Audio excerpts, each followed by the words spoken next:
الحمد لله وحده والصلاة والسلام على من لا نبي بعده أما بعد فأعوذ بالله من الشيطان الرجيم بسم الله الرحمن الرحيم فاعدلوا ولو كان ذا قربى وقال الله تعالى في مقام أخرى ولا يجرمنكم شنآن قوم على ألا تعدلوا اعدلوا هو أقرب للتقوى وقال الله تعالى في مقام أخرى ولئن مكناهم في الأرض أقاموا الصلاة وآتوا الزكاة وأمروا بالمعروف ونهوا عن المنكر صدق اللہ العظیم۔ سیرت نبوی صلی اللہ علیہ وسلم کے سلسلے میں ہم کوئی بیان کر رہے تھے کچھ نہ کچھ مختلف ٹاپکس پہ، عنوانوں پہ، اور اس میں عدل کا قیام، ریاست مدینہ میں دستوری خاکہ اور اس پہ انصاف کا مہیا کرنا، خلفائے راشدین نے اسی طرز کو قائم رکھا، اور شاہکار رسالت حضرت عمر فاروق کا جو دور ہے وہ عدل کا کمال کا دور ہے۔ ایک واقعہ ہم آج اپنے اس ولاگ میں بیان کرنا چاہتے ہیں کہ جو نوادر الخلفاء کی کتاب میں ہے اور محمد دیاب نے بیان کیا ہے۔ اس پہ کچھ لوگوں نے اس کے وقفے کو جو بہت سارا بیچ میں بعد میں ہے اس کو بیان کیا ہے، تو ہم یہ کہتے ہیں کہ حضرت عمر فاروق کی محفل لگی ہوئی تھی اور اس میں دو شخص آتے ہیں جوان، وہ کہتے ہیں یہی شخص ہے یہی شخص ہے۔ حضرت عمر فاروق کہتے ہیں کیوں کیا ہوا؟ انہوں نے کہا اس نے بندے نے حضرت امیر المومنین اس بندے نے ہمارا ابا مار دیا ہے۔ انہوں نے کہا تمہارے باپ کو مار دیا ہے؟ انہوں نے کہا جی ہاں مار دیا۔ انہوں نے کہا کہ یہ کیا کہہ رہے ہیں بھائی؟ انہوں نے کہا جی ہاں، میں یہاں پہ اپنے ایک کھیت کی رکھوالی کے لیے مزدوری پہ لگا ہوا تھا اور ان کا باپ جو ہے وہ اونٹ وغیرہ لے کے ہمارے اس کھیت کے اندر آ گئے۔ میں نے منع کیا، اس نے سنا نہیں۔ میں نے ایک روڑا مٹی کا جو ذرا مضبوط تھا وہ اٹھا کے جو مارا تو اس کو سر پہ لگ گیا، وہ وہیں مار گیا۔ تو حضرت عمر نے فرمایا اچھا تو تم نے مان بھی لیا ہے اور یہ قتل بھی کر دیا ہے، اور اب یہاں تو کسی اور چیز کی ضرورت ہی نہیں ہے کہ کوئی باقاعدہ دلائل دیے جائیں اور بحث مباحثے کیے جائیں۔ اور یہاں حضرت عمر کا کمال یہ ہے کہ یہ نہیں پوچھا کہ تم کون ہو، کس قبیلے کے ہو۔ یہ چیزیں حضرت عمر کے شان کے بالکل خلاف تھیں، اس لیے سیدھا آپ کہتے ہیں کہ یہ تو سیدھا قتل ہے بھائی، اور تم کہاں ہوتے ہو، کہاں کے ہو؟ انہوں نے کہا کہ میں تو کہیں دور کا رہنے والا ہوں، یہاں مزدوری کے لیے آیا ہوا ہوں۔ تو انہوں نے کہا کہ قصاص تو پھر ہوگا۔ تو ان کا کہتا ہے کہ وہ خدا جس کے حکم پر زمین و آسمان قائم ہے، میں التجا کرتا ہوں کہ میں اپنے بال بچوں کو جو صحرا میں موجود ہیں ان کو بتا آؤں کہ میں 3 دن کے اندر مار دیا جاؤں گا، تو اپنا وہ کوئی انتظام کر لیں، اس لیے آپ مجھے اجازت دیں۔ فرمایا ہم تمہیں جانتے بھی نہیں ہیں اور تم کیسے واپس آؤ گے، یہ بھی کیا ہوگا؟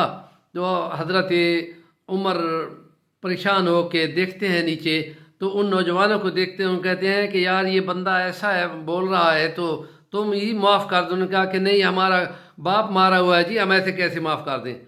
تو حضرت عمر نے پھر مجمع کی طرف نگاہ دوڑائی اور کہتے ہیں کہ یار تم میں سے کوئی اس کی ضمانت نہیں دے سکتا؟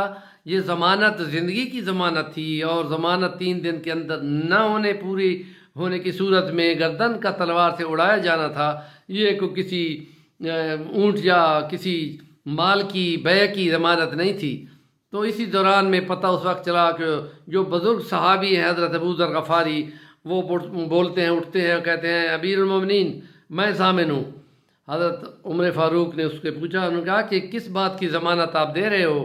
پتہ ہے تمہیں قتل کی ضمانت ہے؟ مجھے پتہ ہے امیر المومنین، میں جان رہا ہوں۔ فرماتے ہیں کہ یہ تم نے ایسے کیسے ضمانت اٹھا لی؟ آپ نے فرمایا کہ امیر المومنین اس بندے کے ماتھے پہ مجھے ایمان کا نور نظر آ رہا ہے کہ یہ غلط نہیں بولا، یہ سچ بول رہا ہے۔ اور میں اچھا ٹھیک ہے بھائی تم جاؤ، 3 دن کے اندر تیسرے دن شام سے پہلے یہاں پہنچ جانا ہے۔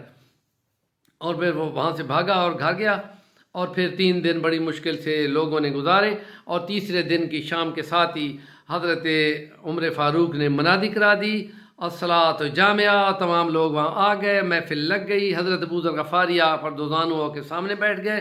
تو حضرت عمر فاروق ان سے پوچھتے امیر المومنین ہاں ابو ذر وہ بندہ کدھر ہے؟ فرمایا مجھے نہیں پتہ جی۔ اور پھر آپ انتظار کرنے لگ جاتے ہیں، سب حیران ہوتے ہیں۔ حضرت عمر فاروق بھی چل پھر رہے ہیں اور بے قراری سے کہ یہ ابو ذر کی تو گردن اڑتی ہے، یہ جو حالات ہیں۔ اور یہ سورج بھی تیزی سے جاتا ہوا نظر آ رہا تھا، اور وہ ابھی ڈوبنے کے قریب ہی جا رہا تھا، تو جدھر سے سورج ڈوب رہا تھا وہاں سے ہی گرد و غبار اڑتی ہوئی محسوس ہوئی، تو یوں لگا کہ کوئی شخص بہت تیزی سے بھاگتا ہوا پھلانگتا ہوا آ رہا ہے۔ وہ جب آ پہنچا تو انہوں نے کہا لو جی میں آ گیا۔ تو انہوں نے کہا کہ اے اللہ کے بندو، تم اگر صحرا میں کہیں گم ہو جاتے تو ہمیں کیا پتہ چلتا؟ انہوں نے کہا کہ جی ہم بات یہ نہیں ہے کہ ہم تمہاری آنکھوں سے تو گم ہو جائیں، جس خدا نے پیدا کیا اس کی آنکھ سے کہاں گم ہو سکتے ہیں؟